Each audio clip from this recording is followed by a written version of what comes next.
संसार को त्यागने वाला सन्यासी प्राय यही कहता है, संसार व्यर्थ है, बहुत जटिल है, यहाँ बहुत सारी चीज़ों की चिंताएं करनी पड़ती हैं, परिवार की, बच्चों की, नौकरी मिलेगी या नहीं, इस सब की।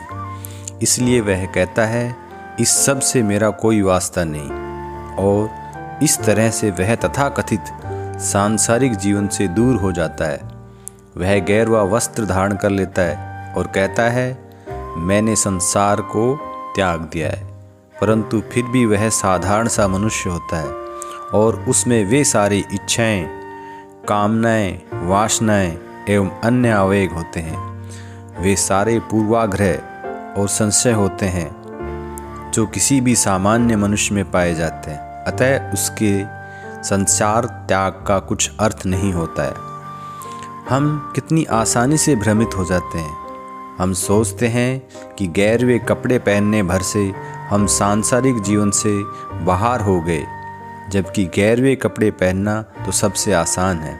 किंतु सरलता की समझ तो तब पैदा होगी जब इच्छा के, विश्वास के, पीड़ा के, दुख के और ईर्ष्या के संचय की पूरी प्रक्रिया को समझ ली जाए।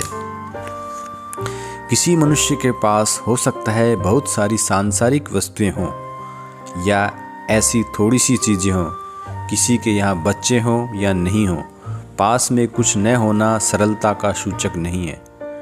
अपनी आंतरिक समृद्धि को, आंतरिक सौंदर्य को समझने पर ही सरलता आती है, और यदि पास में वह आंतरिक समृद्धि न हो तो कुछ बाहरी चीज़ों का त्याग देना या पीले वस्त्र ओढ़ लेना निरर्थक है। गैरवे या पीले वस्त्र से भ्रमित न हों, त्याग के बाहरी दिखावे की पूजा न करें जो कि बिल्कुल अर्थहीन होता है। जो वास्तव में अर्थपूर्ण है उसे दूसरों से पाया या सीखा नहीं जा सकता।